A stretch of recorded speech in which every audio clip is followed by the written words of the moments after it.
Want to support the show? How about becoming a Route 16 Grind Patreon today for as little as $1 a month? It's not just a contribution, but an investment that goes directly to the show. Help this podcast expand and grow. Check out the show notes for the links to our Patreon page. This week on the Route 16 Grind, in the Outdoor Update, I will cover the pro scores and standings from this past week's IBO Winter Nationals. In other news, the next ASA shoot at the Fort Benning is rescheduled due to COVID-19. From the field, we retouch late-season shed hunting and roll it into a closer look at preseason turkey scouting. In our on-target segment, Instructor One from Ryker USA covers everyday carry, Part 2, holster selections. In Rock, Mud, and Dirt, Brian has some breaking news and shares a story about recovering a FEDEX truck. In the Go Adventure segment, Brian interviews vets for hunting and fishing. Then we wrap up the show with a cup of joe. Route 16 Grind, Episode 17. Wash those hands. The Route 16 Grind is sponsored by Sea State Coffee, Warren Industries, Tuffy Security Products, and Route 16 Off-Road.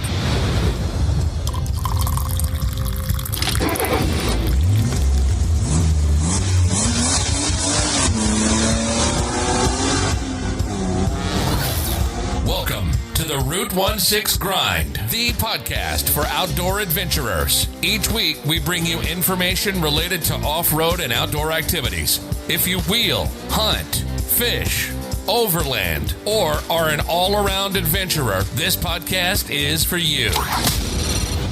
Each week, we pour a cup of Sea State coffee and talk about informative topics, the gear, and the training that can help you have a successful outdoor adventure. We have amazing contributors and some great conversation. So, grab your cup and enjoy the show. All right, welcome back to the Route 16 Grind. I'm Brian from Route 16 Off-Road, and I'm here with Ethan from Eclipse Outdoors. Hey, Brian, thanks for having me. I'm really appreciative, and I'm very excited. And I'm happy to be a part of the Route 16 Nation. Yeah, thanks so much for joining the team here. We're still going to have Chuck contribute some stuff every now and then. We got to figure out a segment when he joins back, when he can't contribute. But it's been really good meeting you. We've talked at length about some ideas. Listeners, you're in for a treat. There are some things that Ethan's going to bring to the table. We're going to learn more about him and what his background is. So sit back and let's get to the show. We appreciate your posts and feedback. One of the best ways to help out the show is to post a 5-star review with your feedback on Stitcher and Apple Podcasts. This helps us grow in the Route 16 Grind audience, and we also get a chance to hear from you.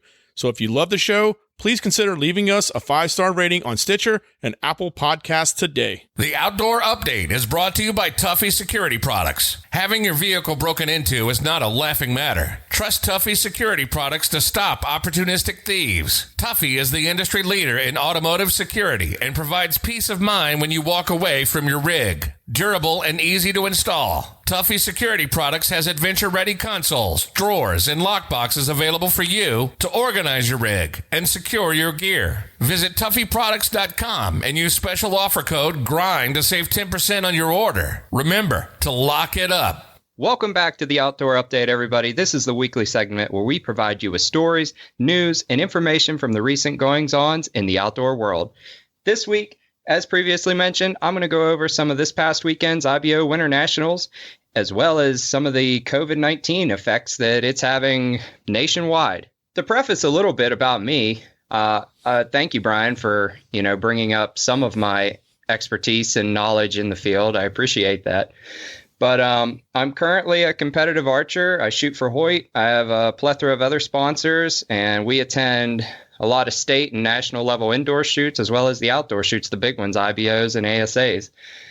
This past weekend was no different. It was the Mount Airy, North Carolina IBO Winter Nationals, where it's a pro-am shoot. So, you guys that are hunters all the way up to the pros go out and shoot these outdoor targets. A little bit about the IBO Federation. It is a huge contributor to public land conservation. So any of your memberships and these shoots that go on, it really helps your local clubs, and it helps support that outdoor conservation aspect. So I highly encourage you to get out there and be a part of some of these organizations that not only lets you have fun, but builds camaraderie and lets you get out there, get a little bit of your competitive spirit and knock the dust off in these off-season months. Without further ado, the pro class for this here shoot had a really good turnout. Shane H. Bragg, I got to give a big hand to him.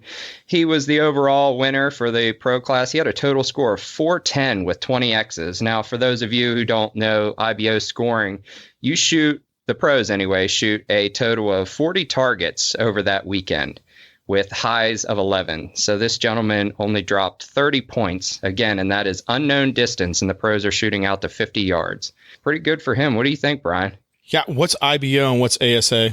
So IBO is International Bow Hunters Organization. And again, that is that's a little bit more curtailed. I would say the hunters, I think that gives the opportunity for amateurs a little bit more so than the ASAs to get out there. Again, that's 3D targets through the woods, unknown distances. And, you know, I think that it gives people a better entry point into the outdoor world. ASAs is American Shooters Association, and that's where you kind of have your top level athletes, both pro, semi-pro, you know, your top amateur competitors and the pros. And these shoots are still 3D in nature. However, Brian, they are all outdoors, but they're on flat ground. So picture having a 30 target 3D shoot on a turf football field. So, like, when you say 3D target too, we're talking like this will be like a deer target, a bear target, something like that? So you're going anywhere from turkeys, even some badgers, all the way up to big game caribou, bears in between, a lot of different hard, harsh angles, front facing, quartering away. You'll see it all at these shoots, man. I need to get a little bit more involved in that because I know that there's that, you know, that archery store out in the Godwin's, right? Godwin's, yeah. There's two stores. That's right. They do have two. They grew that other one, but I know they have some 3D competitions. There's also the North Carolina Bow Hunters has competition out in Lobelia area. So I saw some traffic from them. But I know there's great opportunities. I really haven't got into it, but I think now that you and I are kind of teaming up, I just might because now I got a pro on here. Like I said, man, it is a great opportunity for everybody to get out there. I mean, if you're getting out there, you might as well make the most of it. And just I encourage people to get out there because there's no better time than the present to get up off the couch and do it. You know, practicing 2 weeks before archery season in September, October just isn't going to cut it. Like I said, these things are great opportunities for camaraderie. I can't tell you how many network connections I've made, good, genuine people that all enjoy and have a passion for the same sports that we all love. And it's something you can take literally into the field and apply when you're out there hunting. And maybe you're not interested on the hunting side. Well, this is something where you can actually apply. Because I tell you, when I didn't have any houses behind me, I used to shoot my bow off my porch about 25 yards. I made a target, all this stuff. And it was great way to come home, go get my bow, shoot 50, 60 arrows into that target, and it was just relaxing. It was so relaxing, so quiet, and your focus, it's very much like shooting. You got to be on point, and you have to do your adjustments. It is, I think it's great peace when you go out there and you shoot with a bow. Absolutely. You hit the nail on the head. It's therapeutic.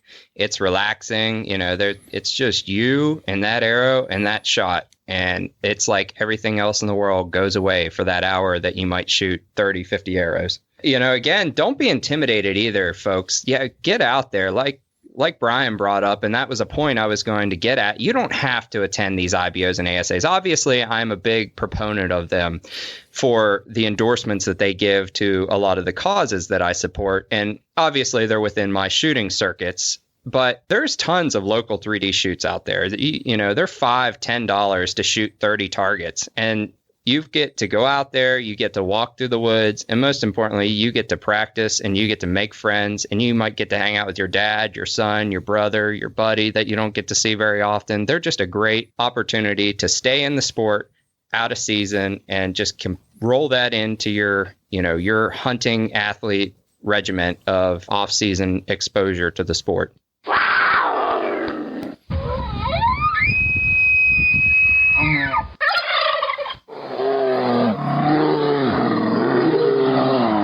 When you hear the calls, you know we have a report from the field. And this week, I am super excited. We're going to retouch some late season shed hunting and roll it into a closer look at preseason turkey scouting. So I really wanted to, during the previous podcasts, scouting experiences, that really got me excited, man. I really got amped up because this is the time of year to get out in the woods, get out in the field, get out on your public game lands, and really hone in on what the activities of the herds you're scouting are. So this is a great time. We all know anywhere that deer are losing their antlers that late January, early February, all throughout. And it is an awesome time to find sheds. Take your kids out, take your wives out. It's starting to warm up a little bit. And it is just a fun activity, man. And finding those lets you know what deer is left in your population. From that, you can become indicative of, what sheds you're finding, their nutritional needs, they're calcium deficient, if they're thick, if they're dense, and then deadheads as well. Unfortunately, as a part of it, we, in our last scouting opportunity there, within 6 hours, we found about 8 sheds and 2 deadheads. And I mean, that makes you wonder, what is deficient in your nutrition within your herd? And it just kind of makes you a little bit more aware, as well as where we were finding some of these sheds. We knew to look near a couple different water sources. Obviously, when a deer goes down to drink water, it gives that gravitational effect and allowed some of those sheds to fall off. But what that did was allow us to pattern them a little bit better. It let me know a traditional trail that they haven't been using for a couple years. They started to traffic now, and they were going to a centralized watering location. So I know for my next season, I know that they are still using that same bedding area in that same thicket in that same farm I've been hunting for years. But it allowed me to know that, with generational shifts, that they shifted trails and their patterns of movement have changed. So really important when you're out there. It's a good time. It's a great outing, man. But you have to also do your research and take those copious notes, just little mental pigments that allow you to become more successful in your next season. And this is also the time of year that you can get out there, and it's about to be turkey season, man. Like I said, it's getting warm. You can take that shed hunting and you can make it very, very diverse and multifaceted. So I definitely encourage everybody to get out into the field, do some late season shed hunting, and take a look at your preseason turkey scouting, because those flocks are starting to come into the fields. Yeah, gobble, gobble. I'm about that. So one thing that I have learned just recently was because you brought up health of the herd, and particularly of the deer that shedded those antlers, based off of what the right antler compared to the left antler, like if it's not symmetric, like you might have one that's tilted down or something. There's something that is not typical with one that there might pose an injury. This deer might have an injury to one side or the other, and they're opposing. So a left antler might have a right side injury, and vice versa. Like they have tells with that. And also, when you talked about the density, like that's something I never would have thought of actually looking at the density and getting in there. And I think I saw an article today that was specific. It was actually in the QDMA mag, the recent one that came out, talking about the density of the antler itself.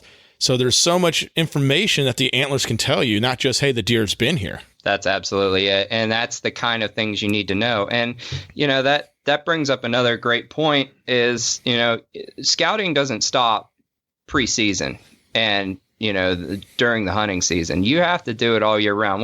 One of the biggest things when I coach people on how to be better hunters and how to manage your property better is you can't stop. You leave your trail cameras out all year round. You need to constantly monitor what, barometric pressures, moon cycles, times of year, temperatures, temperature swings, obviously rut cycles, etc. What they're doing that is making your pattern changes shift within your deer herd.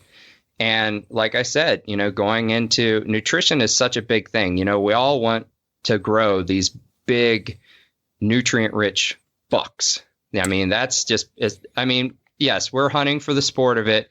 We're hunting for the venison, but that that trophy kill of a lifetime is what I know is the passion for a lot of hunters. So, being able to consistently monitor your deer year round, if you're serious about having good quality animals on your property, you've got to put the work in off season, all season.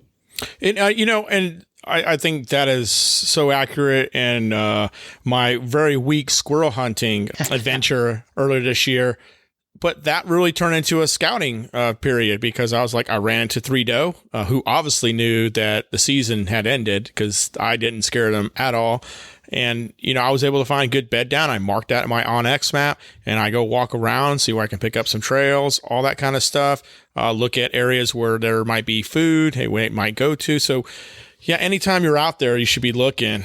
And I agree with that so much. And I definitely want to get in some more turkey scouting, because I'm telling you, I want one.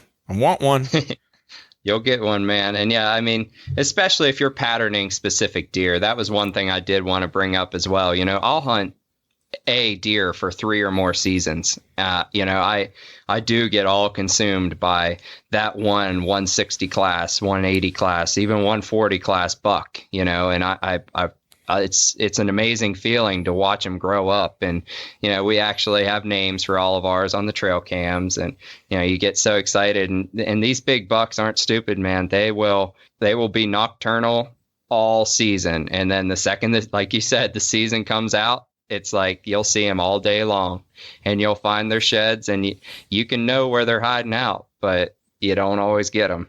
Yeah, and I enjoy watching that. I'm a part of like tons of different pages, like on Facebook and stuff. I enjoy watching the individuals who share those adventures where they literally have, and they'll share like what you talked about. Hey, I've been scouting this one deer for the last 3 years, and they share those, and they talk about them, and they bring in some details, because I learn a lot from individuals sharing stuff like that, going, dang, I didn't think about that. And, you're looking, they mention, temperature, weather conditions, all those type of things. And, I'm just impressed by it. So if you all have those type of, stories, whatnot, hey, send them to us. We'll be more than happy to share those. But if anything, share them with you, then just share us the page. We'll love to see it. Absolutely, guys. If you have any type of advice, anything you want to hear on the show, anything you want to be featured, feel free to submit that kind of stuff. And we love to hear that kind of feedback. That's always encouraged. And then, Brian, like you said, turkey season, it's coming. It's coming sooner than you think. It's that time of year to keep that diaphragm call in your pocket, in your truck, and maybe stop at a couple fields on the way home, or maybe even a box call or a slate call for those of you users out there. Yeah, I suck at the diaphragm one, so that's me. We like to feature your success in outdoor adventures, so shoot us the pics over to us with a brief story, rootonesix.com, and select contact. That's rootonesix.com and select contact. On target. Welcome to our On Target segment, where you receive the inside scoop on brands, products, and training that can help you step up your hunt and range game. This week, Ron from Ryker USA covers part 2 of Everyday Carry Holster Selection. What's up, everybody? It's Ron with Ryker USA, coming to you on the Route 16 Grind podcast with your on-target practical tactical tip of the week. So last week we started to cover the EDC, your everyday carry with clothing and clothing selection. If I carry this, can I wear that? If I wear that, can I carry this? Now we're going to move on into something that's extremely important, and that being holster selection. So we'll go first. We'll say that there's no shortage of holster companies out there. Don't be afraid to try something. If you have something and it's not really working, don't be afraid to put it on eBay, put it in what I call the box of empty promises, and move on and get something else and continue to train until you find what's magic for you. Now, I will tell you that I will probably go to my deathbed and I still will not have found the perfect concealed carry holster, sling for my rifle, and backpack. I'm on a constant quest, but I'm not afraid to try something new and change it up to find something that's going to be efficient for me and for what I'm doing and how I'm carrying and the activities that I'm doing, which are going to determine the position and the type of pistol that I have. let's talk about holsters. You have the holster tension, which is the tension of the holster, which is going to create the retention. And this is important. Is built into the holster in 2 pieces of FEDEX, and it's built into the mold. This would wear out generally over time, over like probably 100,000 draws from the holster. The important thing to understand about retention is if you are a concealed carry member of society and you have to retrieve your pistol, 9 times out of 10, you are already reacting to a situation, to a decision that was made that you had no control over. So, an example, you got attacked in evening, walking in a parking lot, 2 people attacked you, and you had a poor equipment selection with a cheap, inexpensive leather holster with no retention and a belt clip, and you got knocked to the ground. And you reach for your pistol to defend yourself, and your pistol is 15 feet down the parking lot away from you because you had poor equipment selection and you failed to prepare properly for your everyday carry or your concealed carry lifestyle commitment. So this is where retention on a holster is super important. The next one I want to talk about is tension retention. This is super common. And what this is the piece of FEDEX is generally 1 piece and it's folded over. So there's an open, basically on the seam, you'll have a screw and a rubber gasket in there. And you can tighten that and loosen that to create the tension on the holster. And generally you have, when you retrieve the pistol, you kind of give it a little twist and it breaks that tension and you can retrieve the pistol from the holster. Now, if you are carrying inside the waistband, IWB, I mentioned that last week, you will also have some added tension from your belt, proper belt selection. We talked about that. And this is the other thing we need to talk about too. When you see your holster selection for your belt clip, your belt loop, or whatever it is, you're going to see something on there like 1.5, 1.75. That is 1.5 inches, 1 3/4, and that is based off the width of your belt. I generally run about 1.5 inches belt. It's like I said, I use a grip 6 belt, and that works with suit pants and jeans, and my holster clips are 1.5 inches. And I use a variety of different clips, and I have a few different holsters that I use depending on, again, what I'm wearing and what I'm doing. The next type of holster, it would be a level 2 retention. So this has a physical button that you have to depress to retrieve your holster. Good example where you can see this is in the movie Patriot Day, the Wahlberg flick about the Boston bombing. And that one scene on the college campus where the younger of the 2 terrorists walks up to the campus police and is asking him what the time is, and then reaches in and tries to steal the guy's pistol from him. That was actually a level 3 security or a level 3 retention holster that had a button to depress and it had a hood. That guy didn't understand what that was, and he continued to try to get it, and that's how he didn't get the gun out. We all know how the rest of that played out if you saw it. However, that's to give you the example of why you want that type of retention.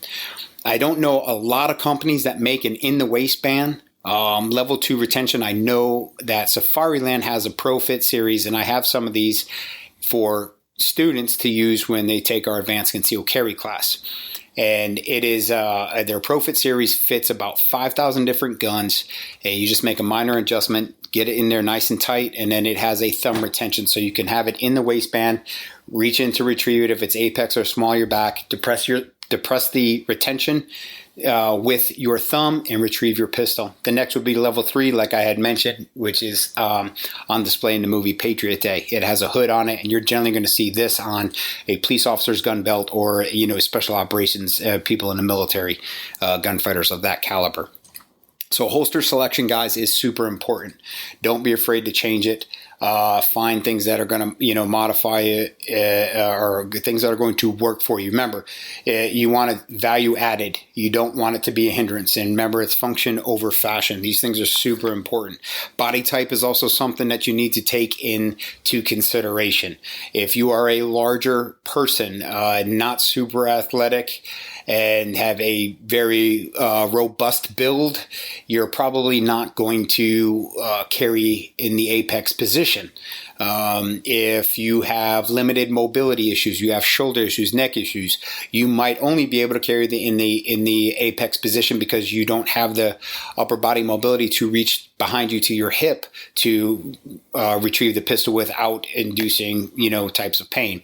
So you have to also address what you're wearing, your type of holster, and your pistol selection to your body size, your body shape, your athleticism, and potential injuries and disabilities that you have.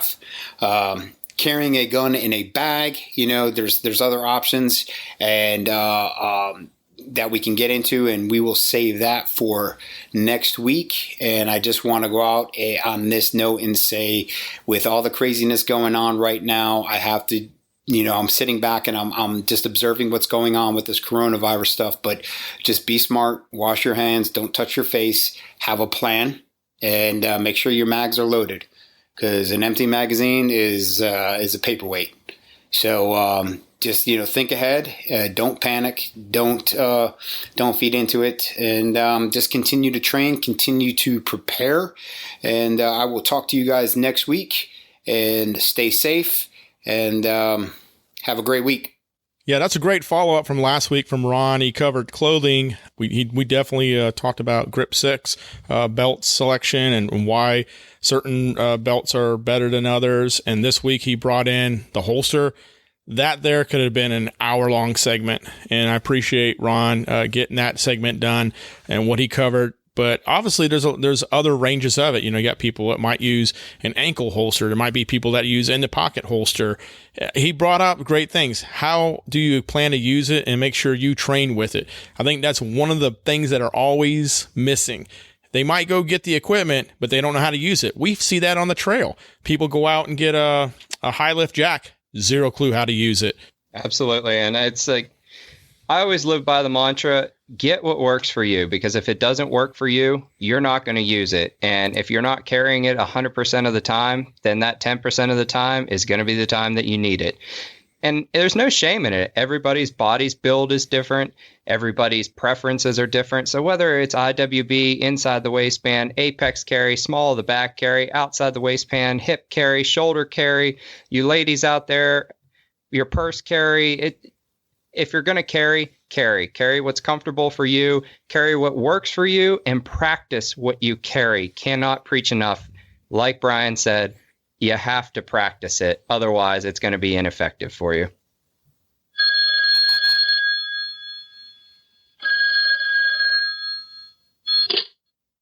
Hey, this is Nicky G. I got to say, you finally hit the big time. You have two of my favorite internet celebrities, Tony McElroy, whose forum, XJ Talk, was fundamental in me when I was building my Jeep. I had a lot of questions. He answered it, or they answered it very respectfully. Stand-up guy. And the Bearded Jeeper. I love his wheeling videos. I try to copy his filming style, but I fail at it, but something to inspire to.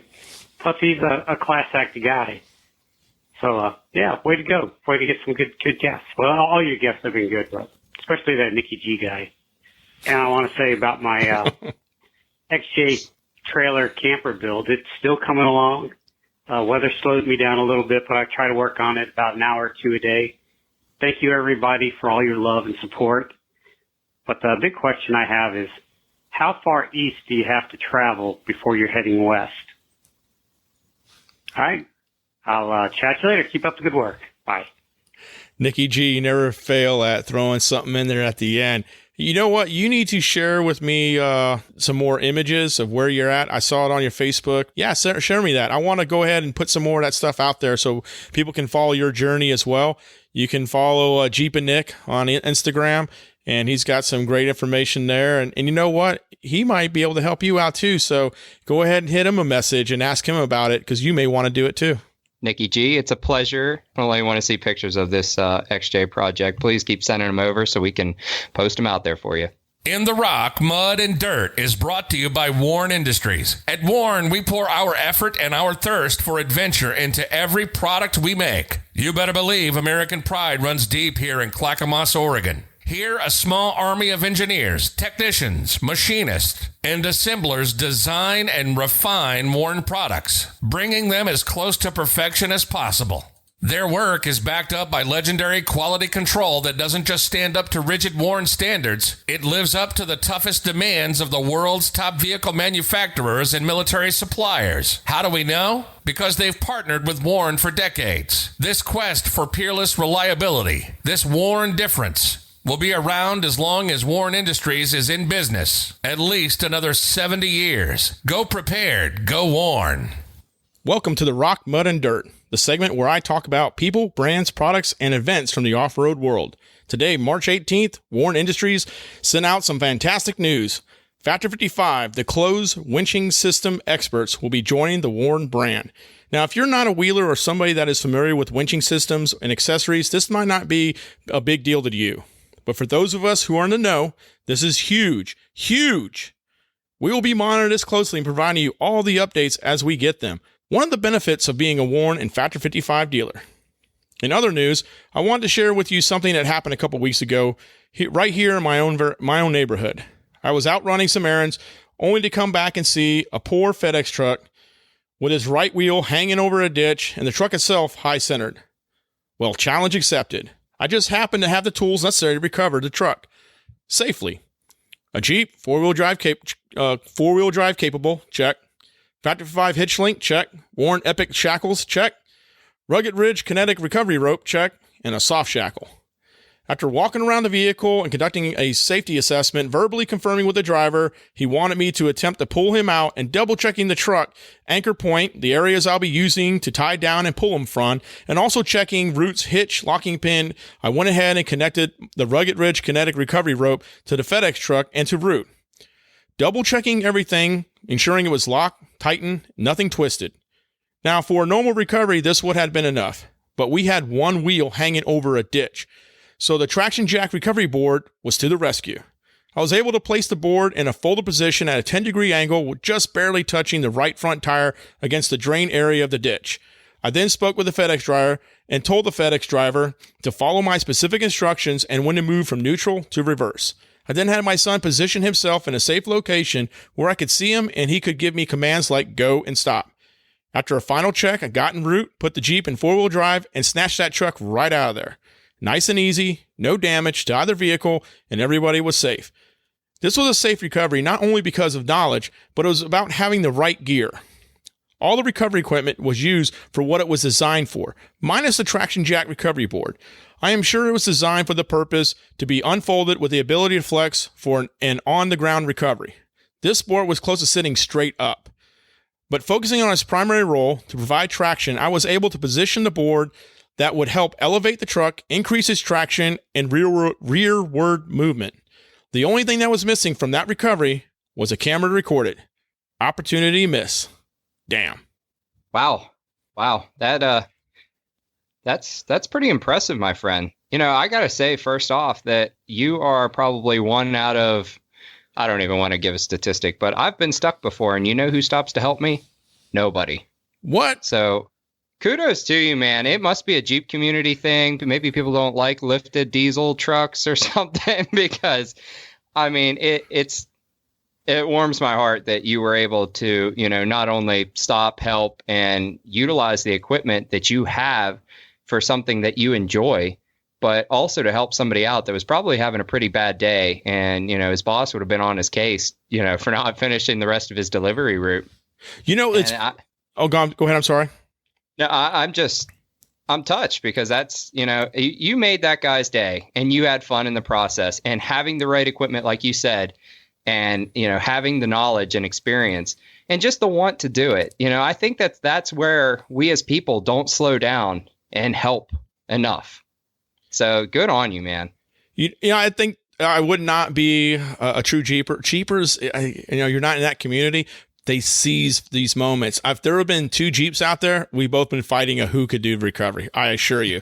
Been like, no, let me do it. Man. I keep a tow strap in my truck. I don't nearly have the amount of equipment that you all carry, but I keep a heavy duty tow strap, some shackles, some chains, some binders, you know, the common things. And living out on the coast sometimes when I was in the Marine Corps, people get stuck all up and down Topsail Island all the time in the sand, and they're having a great day until they try to leave, So I always try to stop and help people out. That stems from growing up in, the northeast part of North America and getting those extreme snowstorms. You always want to stop and help your neighbor out. But I will tell you, unfortunately, the times that I've been with somebody and have been stranded or stuck, or I myself have been stranded or stuck, I've resulted to having to call a tow rig. Yeah, I was very happy to be available for that guy.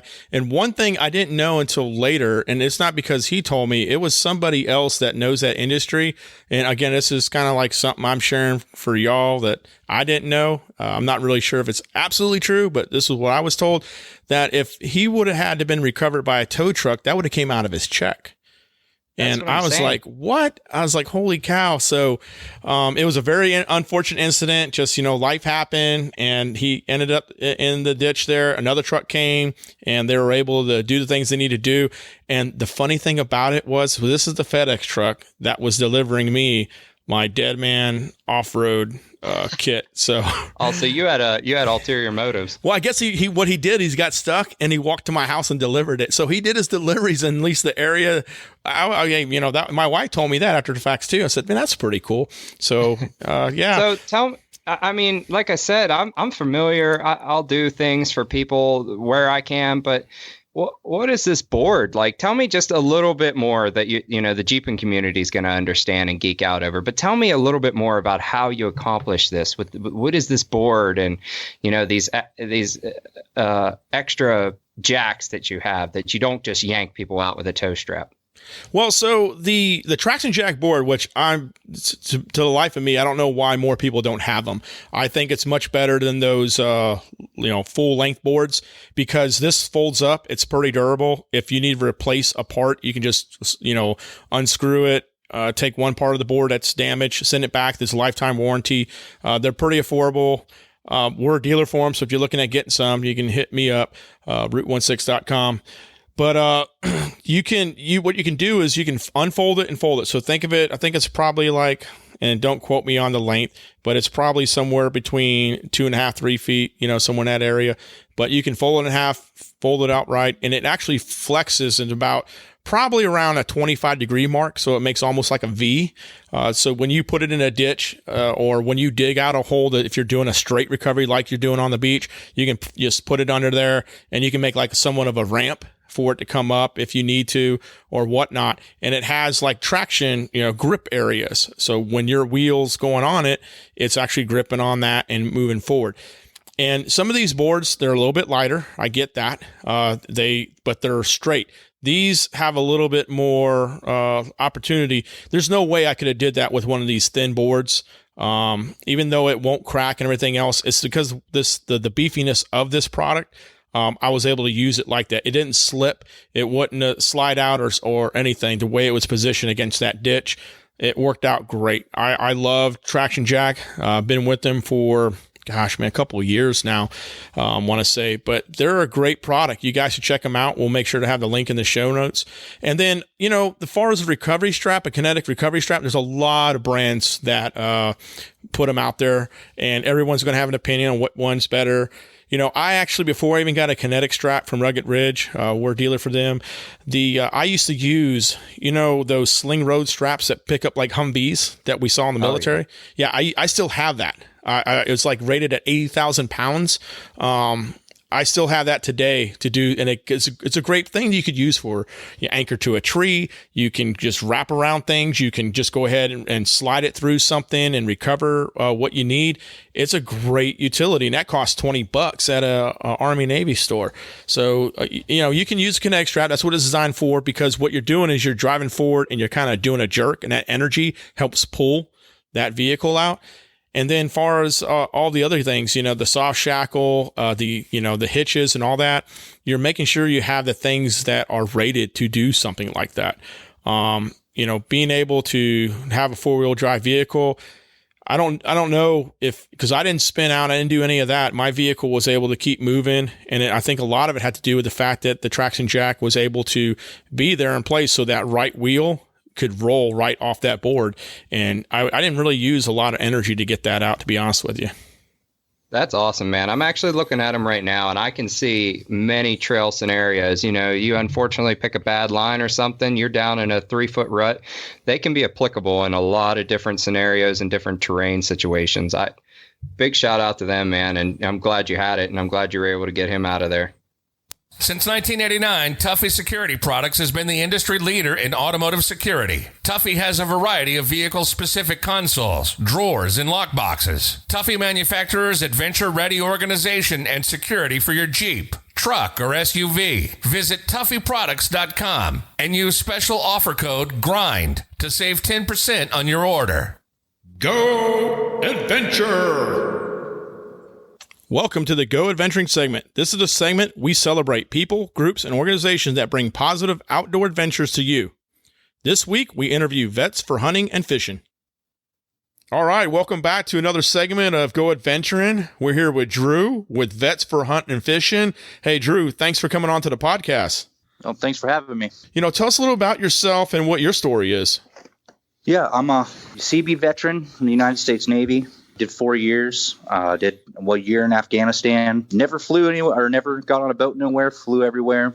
I was in the Helmand Province for about 10 months doing the FOB resupplies. We were building roads with embedded infantry units out there, so we were pretty combat heavy. We spent a lot of time going in between bazaars, different FOBs and stuff like that. It was a good time, made some good buddies, and then I was fortunate enough to join up with this 501c3 nonprofit, Vets for Hunting and Fishing. Yeah, man. So what's the story with them? Big reason why we brought you on. Tell us more about Vet for Hunting and Fishing. Absolutely. Yeah. Like I said, we're a 501c3. We're a nonprofit that's really on a mission to combat veteran suicide. So right now in the United States, we're averaging 22 suicides a day from veterans and one active duty. And that's a day. So at this point now, so if you call the VA, what do you get? You get right there off the beginning. Hey, if you are having suicidal thoughts, press 7. And then from there, it's, call 1-866, whatever the number is. And here, we'll connect you here to do that, So you don't have a lot of you still have a one-on-one. It's just like calling a suicide hotline for anybody to be able to do that. But you don't have that camaraderie. You don't have that face-to-face with other veterans, the stuff that you really lack and don't realize how much you need until you don't have it anymore. Like I said, we're a 501c3 nonprofit that's dedicated really to getting back and connecting with disabled veterans and getting them out hunting, fishing. And they're all expense paid trips that we fund through fundraisers and stuff like that to be able to get them out and fly them when they need to go, tags, fees, equipment. Pretty exciting opportunity for us to be able to get out there and try and combat that veteran suicide and try to give back a little bit. Yeah, that's pretty awesome. So I totally understand where you're coming from. No one wants to just talk to a dial tone. No one wants to talk to someone who doesn't have that actual true connection. I think that sometimes even with veterans in certain groups, getting them around people who get it, who understand them, who can relate to maybe their story. And this is one of the platforms for it. How did it start from the ground up? Like, where was it? Where did it start at? Like, it didn't happen overnight. So how did you guys work that? So actually, my buddy from high school, we grew up together. We were really good friends. He went off. He was 2 grades ahead of me, and he was in Ramadi in Baghdad. The year I was actually graduating, he got out, and 2010, right as I was in Afghanistan. And when he got out, 2 of his buddies actually that he was in Iraq with killed themselves. And, kind of hit hard. And like I said, he was a tanker. He got back and he wanted to do something. He wanted to be able to give back. He was tired of seeing all of our brothers and sisters kill themselves. So in 2017, he actually partnered with Lucas Oil, and they sponsored him a little bit of money and to help him get his first hunt going. And then ever since then, and it's just been taken off. And I actually connected back with Jacob. Jacob DeLong is actually the founder of the company. He founded it with his buddy that was in Iraq with him, Josh Lackey. So those two just kind of got it off and started off with just a few fishing trips here and there. And now I came on about a few months ago, and I took over the day-to-day. So I run the day-to-day and the social media. And now I'm just trying to do what I can. We have several hunts planned throughout the year now. We have a couple fishing trips.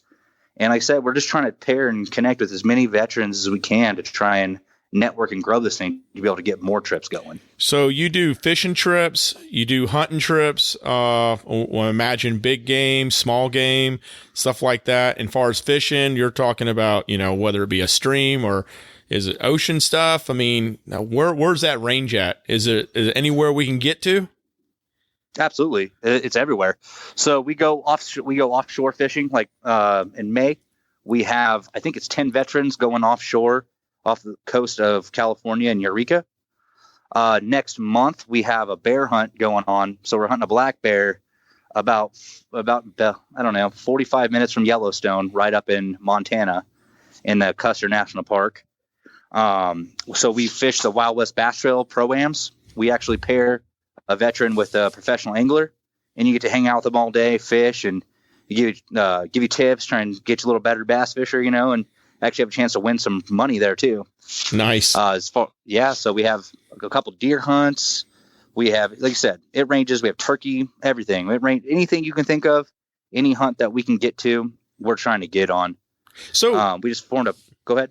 Yeah, so you mentioned something about being partnered up with a professional angler and stuff. So these are really well guided. These are not just like, hey, my buddy will take you out.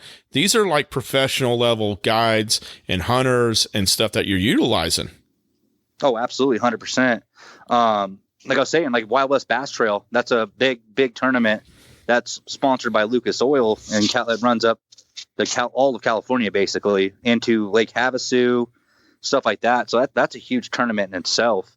We're actually partnering with FEDEX, which is a hunting guide service that they run their dogs, and like they go on mountain lion hunts, bear hunts, stuff like that. Eventually, we're gonna get them on a hunt with us, and we hire camera crews. So like next month, we have a camera crew coming with us, and it's a professional camera crew to film the bear hunt, to be able to put it out on YouTube and stuff like that, to actually get, to be able to show people what we're actually doing. That is amazing that you guys, for, just basically scrounging this together from an idea and a concept, because I think there's a lot of great intentions with a lot of veteran support organizations, but it's so hard. And I think you guys appreciate that. It's so hard to get the ground up, get all the paperwork in line. I love the fact that you are documented, nonprofit. That's the other thing, concern, obviously, with some organizations, getting that paperwork done, and then getting, backers who believe what you're doing, in the aspect of saying, I think these guys can accomplish that, and they're going to get results, and they're going to stick to it, and they're going to grow. Mad props to you guys for doing that. So what are some interesting stories that you have to share with that? Well, a lot of it's just building the camaraderie. When it comes down to it, I mean, we could go into all different kinds of hunts and stuff that we've been on, but the stuff that hits home for me is like, we had a combat veteran, which the video is actually on YouTube. If you look for vets hunting and fishing, it'll be a pig hunt. He has one leg. He lost it after some surgeries he had to have. And Jacob just got to get him out there and spend that time. And like, you just realize, just seeing that look and being out there with other veterans and them just feeling at home, feeling like back to feeling a little bit of that camaraderie, and not feeling, like I said, the thing is feeling alone, and be able to just see that look and be able to see them feel happy. And I know when I'm out there when I'm behind my gun, I'm looking at an elk, for example. There's so much serenity and peace in that you can't get anywhere else. You can't get that sitting on a couch talking to a therapist. You can't get that calling the veteran, the VA number. And just that brotherhood that we're building, that's the biggest thing. Like, I talked to the VP the other day, Josh Lackey, and the first time we met, we sat there and we talked for 45 minutes like we'd known each other for 10 years. And just knowing that we have that from each other you can't beat that. I mean, the hunting and the fishing is second to being able to have that support that I feel like we provide. Yeah, I can attest to that from my own personal experience. I haven't hunted in decades, and I went hunting, and I shared the same story on the podcast, I know, numerous times, but I'm going to share it again because you and I probably have talked about it. But went to an organization that sponsors a quail hunt every year here in North Carolina, up in Snow Camp, and I went to it. I was like, man, I got to get back into this. I felt so good. My wife could tell a different change in me. And again, I mean, some other therapies, if you want to call it that, work for other people. This worked for me. And just like your organization, an opportunity for someone to, go out there and connect with a hunt or fishing, to get outdoors. Chuck and I would talk about it's a full-on experience with that. It's not a focus on the kill or account or whatever the case. It's you're earning that. We're showing respect for the harvest. You're going to eat that. And then on top of it, it's the reward of being out there and connecting. Getting out there and working with others is probably the biggest thing that veterans need to do that are having problems. And this is one outlet to do it and connect. 100%. And you are maybe learning something you never experienced and getting that challenge. And I think that's one thing too, regardless of how a veteran exits the service, with some difficulty and no difficulty, you always want to be challenged. You kind of like tune that way, regardless of service, or you should want to, I should say.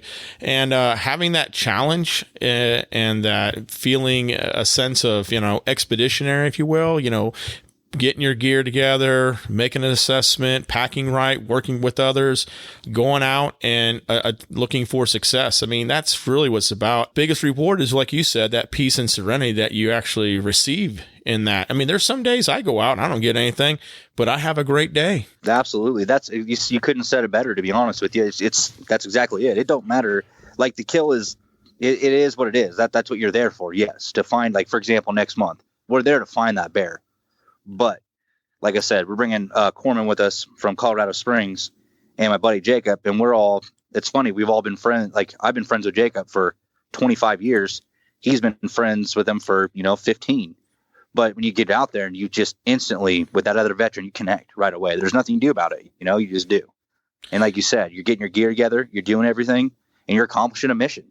Right. Yeah. I think that's kind of a little bit of the sense of it that maybe some vets, kind of miss in that, not having that challenge in their day-to-day life that, you go outdoors, you're challenging nature and, nature's, pretty much king of the battle most of the time. So absolutely. Far as like if I was a veteran and obviously I am, but I'm just talking from third person. If there's a veteran out there that wants to connect with your organization and is interested in participating in something like this, how would they get a hold of you? So right now, the best way to do it probably is at Instagram, and it's at Vets for Hunting and Fishing. So we have that. We also have Facebook, which same thing. It's Vets for Hunting and Fishing at gmail.com. I'm always available. Like I said, I run social media. Anytime, like, I'm working several different angles right now. And like the biggest thing is we're trying to expand to be able to get to more people. So how that works is what you do is you basically write in, let us know. And at that point, I'll want to see your DD-214 and just a little bio, just work up a little bio on yourself, kind of send it over. And then me and the rest of the board members will go over that. We'll review it. And then I don't want to necessarily say that there's somebody who's more deserving than anybody else. That's not in any way how we mean it. But, we go through and we do a selection process and we select, the best fit for what we're looking for. Right. And you only have so many resources too. I mean, and that's the big thing you have to look at is, and if those resources grow through participation, through support, then there's more opportunities for more veterans to participate. That's absolutely one of the things. Obviously, you're nonprofit, so that's one of the big things. And for everyone listening, I want to have the links in the show notes, but it's Vets, VETS, the number 4, Hunting, HUNTN, and Fishing, FISHN. It's a lot. It'll be in the show notes. You'll see all that and go to those links. And we'll also look at putting the YouTube channel on there so you can see what they got going on. And I encourage you to also, if you're an organization that does something similar, if you are an individual who wants to get involved to provide support, this is an organization you can look at for sure. And fortunately, this is where we resourced our additional host, Ethan. So this is where we got Ethan from. So I really appreciate that, Drew. Absolutely. Yeah. That just kind of, like I said, that just worked out perfect. We wanted to kind of reach out and just thank Lou's Fishing. They donated us about 8 or 16 rods and reels. Alaska Guide Company, they're donating us 3 packs for a hunt next month. And then, you guys have been great. Really appreciate Route 16. You guys have been fantastic there. And I wanted to thank Fur Dog as well for, helping us out, attaching our name with ours and trying to help us find some guides and everything. Really appreciate it. Yeah, Drew, that's awesome. And we'll make sure to include those specific companies in our show notes, and we'll go ahead and tag them when we post the show, because none of this can happen without support. Listeners, if you're out there, go check out Vets for Hunting and Fishing. Provide support if you can. If you are a veteran that needs to connect with this organization, you'll have the links in the show notes. I encourage you. And Drew, obviously Ethan, you're going to be, probably linking up here in the near future. I hope whenever you guys get a chance to come down to North Carolina that we absolutely connect, and, maybe we go on a hunt. Oh, absolutely. That'd be fantastic. Maybe a little fishing trip, even something like that out there. I heard Carolina's got some nice fishing.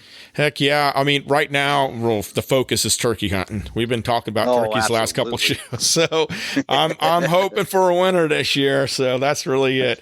But thank you so much for joining the show. Really appreciate it. And again, anytime you guys want to come back on, you got a great story to share, and definitely keep us posted on the events. We'll maybe work something in onto our webpage where we can track your events and whatnot. Absolutely. That'd be fantastic. Yeah. And I'll just kind of send that through Ethan to kind of keep you updated. Right on, man. Thank you for joining the show. All right. Thanks for having me. Want to be on the show? Maybe share with us some interesting hunting, fishing, overlanding, wheeling, or adventuring news? Then give us a call at Route 16 Grind Hotline at 919-694-3356, and maybe you will be on our next show. The Cup of Joe segment is brought to you by Seastate Coffee. Have you ever actually drank good coffee? Stop wasting your money on old, stale coffee from the store and make the switch to Seastate Coffee. Seastate Coffee is a United States Marine Corps veteran-owned and operated roastery, selling premium coffee that's roasted on order and delivered fresh to you. Order your coffee today at www.seastatecoffee.com. Yeah, that was a pretty good interview with Drew there from Vets for Hunting and Fishing. And Ethan, you kind of help out with that organization too, right? Absolutely, Brian. I am affiliated with Vets for Hunting and Fishing. I'm still getting intertwined with that organization, but let me tell you, folks, they are doing some amazing things for veterans. They are making some lifelong memories happen for people. They're a nonprofit organization. I mean, Drew covered a lot of the specifics and nitty gritty in his interview. So I'll just, touch wave caps of, why I support them. I think that they're an awesome small-based organization that's able to go out there. They're hungry. They're getting funding. They're getting grants, and they're making some awesome trips happen for those lucky veterans that may not have the opportunity with some of these other amazing organizations that we have at our disposal. So they've got a lot of good hunts coming up this year, a lot of good fishing trips. I'll let you guys in on a little secret. I'm actually a Coast Guard captain, and I'm planning to guide some inshore and offshore fishing trips on the coast there out near Camp Lejeune on the New River and out of the New River Inlet. So, stay tuned for some fishing trips. Stay tuned for some good hunting trips that, you might be able to be a part of. So, definitely endorse those guys. Definitely give them a follow, give them a like. And if you want to contribute, or if you are a veteran that wants to be able to get out there and go on the trip of a lifetime, definitely hit up one of their search algorithms and you'll get in touch with somebody. So what'd you think about your first show, man? Oh man, it was awesome. I'd be lying if I said I wasn't a little nervous, but it's different. Brian and I can talk for hours at a time, but it's something about when you hit that record button that, the show just comes alive, and, you automatically become, who you're going to be, your own personality, if you will, for the show. So I had an amazing time, man. I'm going to be honest. I had a blast. I thank, Route 16 Nation for having me on, giving me a spot to fill. Chuck had big shoes to fill, man. He brought a lot of good content, some very, very intuitive content to the table that, I only hope I can match. And, to go forward, just bring a new authenticity to the show. And I'm always open to new suggestions, man. I'm multifaceted in the outdoor world. I've got a little bit of, wheeling and overlanding knowledge, but anything you guys want to see outdoor wise, your own home processing, scouting, and then obviously competitive archery. If you guys want to hear a segment of how to tune your bow, how you can do some line tuning, how to do walkback tuning, any of my shoots, how to get into that stuff, how to get sponsored, feel free to, give us a shout. And I'd love to talk about the things that I love. All right, let's talk turkey, man. So have you gone out and do some turkey scouting? Oh, it's hard to not be in the woods every day. I don't know about you, especially driving past. Like I said, I bounce back and forth between southwestern Pennsylvania. I'm fortunate enough to have some farms up there that I have access to. That's where I'm originally from. And then, Chuck and I live really close down in the Sandhills there. So there's a lot of good hunting opportunities that pose completely different challenges, different types of turkeys completely. So I'm in the process of scouting both. I definitely am in the process of networking some good opportunities down in the North Carolina area. As far as up here in Pennsylvania, I think I got it on lock, man. I'm hearing gobblers already. That's nice, man. That's nice. I need to get out to Bragg. I need to do some scouting there. I need to get some scouting into the Sandhills game land. Those are two areas I'm definitely going to put some time in. And then my hunt with my son, those are pretty much already planned out. So I'm pretty fortunate there. I need to get him. I got him a 20 gauge turkey gun just recently. It's a single shot. I know he's going to, because right now it's just trying to get him out there and he's shot 12 gauge, all that kind of stuff. But I want him to focus more on just getting the shot off, not worried about the kick, anything else. So I'm starting on with the 20 gauge. I need to get him shooting that. I got some bird shot so he can shoot that with targeting. And then I got some really good stuff for when he's loaded for that turkey. And I told him, said, man, you get one shot. I mean, so we're going to go to do some range time and that turkey comes because he's not going to have the ability to rack that and pop another round in case the first one just didn't work, So I'm looking forward to that. What do you got him shooting? What shot? You know what? I got some of it right here. Let me look. So what he's going to be targeting practicing is the 2 3/4 20 gauge 8 shot. So he's going to be doing target practice with that. And then are you going to pull him in a little bit closer when you, a little bit lower on the shot scale when you go? Oh yeah. So we're going to go, we're going to move out. We're going to do distance. I'm definitely going to put out distance so he understands when to shoot, why. So if I get him out at a longer distance and he sees the shot spread and I bring him in closer, it's one thing to say, hey, this is why you want to be a little bit closer. It's another thing to see it on the target. So I'm going to have him learn that. And then I also got some 7.5 shot. I think both those are going to be Winchester for him. And let me see what else I got. That's awesome, man. Because I never got into it. I actually have 12 gauge turkey guns and loads. 3.5 inch. Number 4s, number 5s, whatever. But I don't think I mentioned it yet to the viewers. I'm actually 100% bow hunter. So I've taken turkeys exclusively with decap broadheads from 40 yards or less. Guillotine blade. Dude, I haven't done interested. That. Yeah, I need to do both. So I figure let me just get one first, and then so I'm going to go out the shotgun first, and if I get it, then I'll move up and bring out my bow the next time. But the other load I got is a double X Magnum turkey load. It's a 5-shot, 3-inch.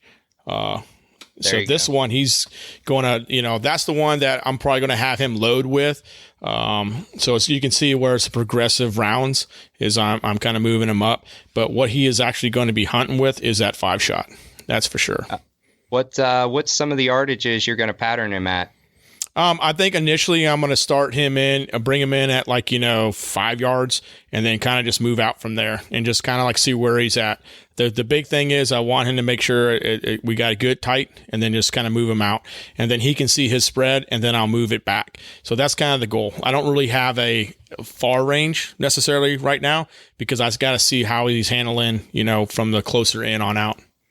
What is that a modified choke? Full, super full?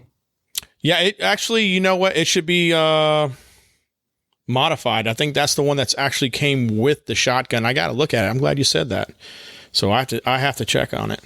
Yeah, I mean, full chokes are great. I actually had a super full on mine, but you get a super condensed pattern, but you're missing. There's no spread, there's no second chances, like you said.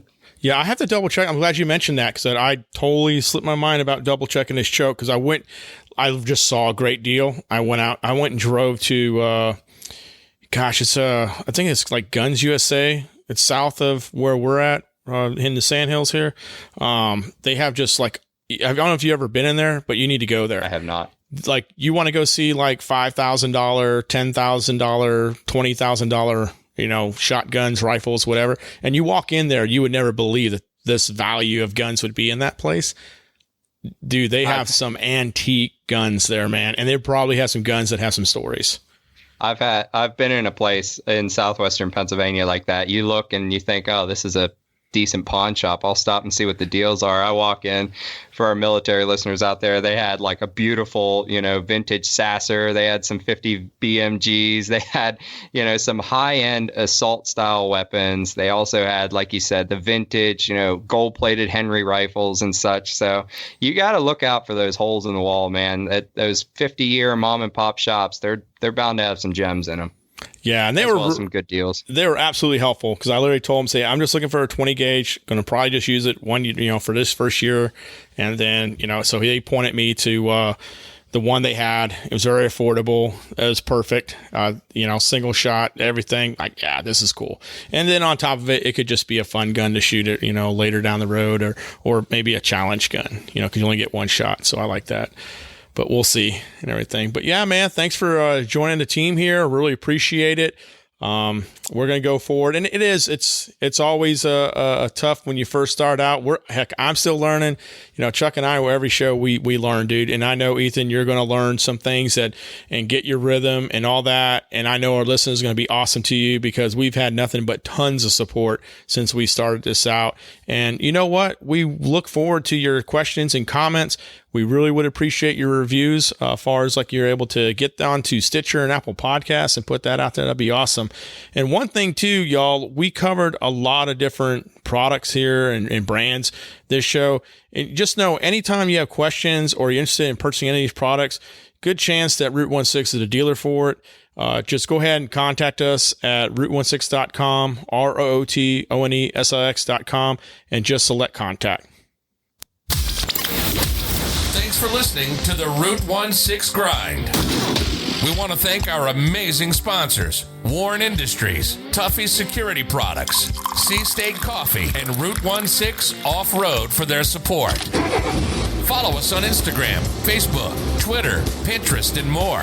Just look for Route 16. That's ROOTONESIX. Or just go to roote16.com. Until next week, plan smart, be safe, and as always, be prepared. Anybody out there got some TP that can spot us?